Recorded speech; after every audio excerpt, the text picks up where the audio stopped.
সকলে এচি তলত বহি তেওঁলোকে 7:30টাৰ পৰা কোনটো কাৰ্যালয় কোনজন অফিচাৰে 7:30টাত আহি অফিচ খুলিছে সেলফি দিছে। আমি ইমান ডাঙৰ চাকৰি কৰোঁ আমি সাধাৰণ এটা মাননি পাওঁ। অসম চৰকাৰে 2000 দিয়ে, ভাৰত চৰকাৰে আমাক 4500 টকা এটা দিয়ে। তাৰ বিনিময়ত আমাক গৰম বন্ধ নাই কি, আমাৰ কৰ্মী সহায়িকাসকলৰ দয়া কোনো স্বাস্থ্যৰ প্ৰতি আমাৰ একো নাই। আমাৰ আজি 10 জুলাই দাবী দিৱস হিচাপে সমগ্ৰ ভাৰতবৰ্ষতে আজি এই দিনটো কলা দিৱস হিচাপে আমি পালন কৰিব লৈছোঁ। এইখন চৰকাৰৰ দিনত আমি ভাবিছিলোঁ তেওঁলোকক আগবঢ়াই দিছিলোঁ, তেওঁলোকে আমাৰ অংগনবাদী কৰ্মী সহায়িকাসকলৰ প্ৰতি অকণমান দয়া মমতা আগবঢ়াব, কিন্তু দেখিলোঁ বাজেটতো আমাৰ বিষয়ে একো উল্লেখ নাই। বাজেট অধিৱেশন চলি আছে, তাতো আমাৰ একো নাই। আমাৰ কণ শিশুসকলক যিখিনি তেওঁলোকে ডাল খিচিৰি বা চুজি হালোৱা মালৈ প্ৰেৰণ কৰিছে, তেওঁলোকে সেইখিনি অতি নিম্নমানৰ বুলি কিয়নো কৈছোঁ, হয় সেইটো খাদ্য তেওঁলোকক পশ্চিমীয়া খাদ্য হিচাপে যথেষ্ট উন্নত মানৰ, কিন্তু আমাৰ অসমীয়া মানুহৰ কাৰণে সেইটো আমি নহয় বুলি ভাবোঁ। কিয়নো আমাৰ অসমীয়া মানুহৰ থলুৱা খাদ্যখিনিহে তেওঁলোকৰ কাৰণে বিশেষকৈ প্ৰয়োজনীয়। আৰু আমাৰ কেন্দ্ৰত আপোনালোকে 7:30টাৰ পৰা 11:30টালৈকে আমাৰ কেন্দ্ৰ চলাবলৈ দিছে। এই ডাঙৰ অফিচাৰ সকলে এচি তলত বহি তেওঁলোকে 7:30টাৰ পৰা কোনটো কাৰ্যালয় 7:30টাৰ পৰা চলে আপোনালোকে আমাক এই আপোনালোকৰ বাৰ্তা মিডিয়া চেনেলৰ জৰিয়তে প্ৰেৰণ কৰিব বিচাৰিছে। কোনটো কাৰ্যালয় কোনজন অফিচাৰে 7:30টাত আহি অফিচ খুলিছে সেলফি দিছে।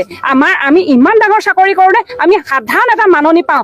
অসম চৰকাৰে 2000 দিয়ে, ভাৰত চৰকাৰে আমাক 4500 টকা এটা দিয়ে। তাৰ বিনিময়ত আমাক গৰম বন্ধ নাই কি, আমাৰ কৰ্মী সহায়িকাসকলৰ দয়া কোনো স্বাস্থ্যৰ প্ৰতি আমাৰ একো নাই নেকি। দিনক দিনে ভাবুকি আহিছে। আমাৰ ছোৱালীয়ে আজি এইটো দিনত অৱসৰ ল'বলৈ বাধ্য হৈছে।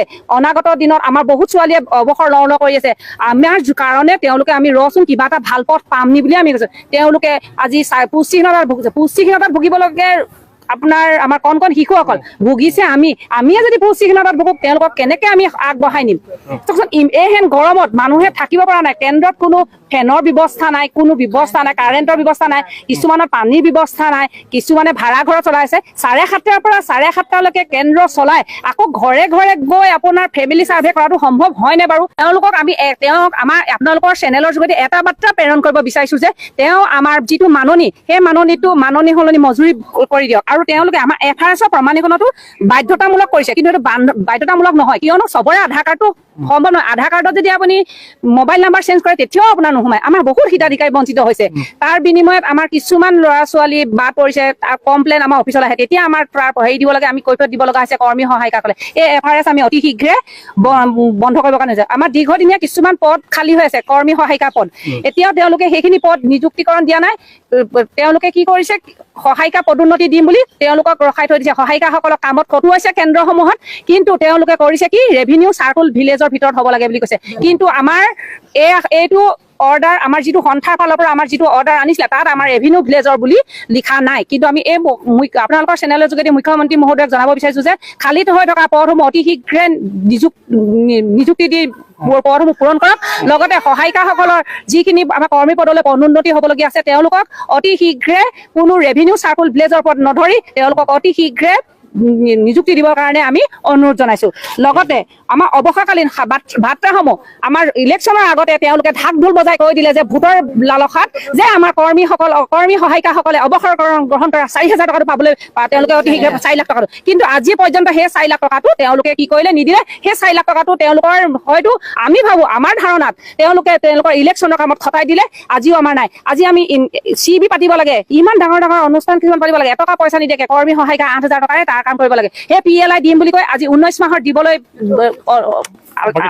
আহিলেও অৰ্ডাৰ আহিছে, কিন্তু এতিয়া যেতিয়া বিল বনাই দিলে ফাণ্ড নাই। এইটো কি কথা? আমি কি কৰ্মী সহায়িকা এটা নাচুৰ বান্দা হৈ ইয়াত বহি আছো নেকি যে প্ৰতিটো মুহূৰ্ততে বুলি ক'লে যাব লাগে, বুলি ক'লে? কিন্তু আমাৰ কষ্টখিনি তেওঁলোকে মুখ্যমন্ত্ৰী মহোদয়ে বুজি পাব লাগে যে কৰ্মী সহায়িকা এটা কণ শিশুসকলৰ ভৱিষ্যতে এজন ভাৰতীয় নাগৰিক হ'ব।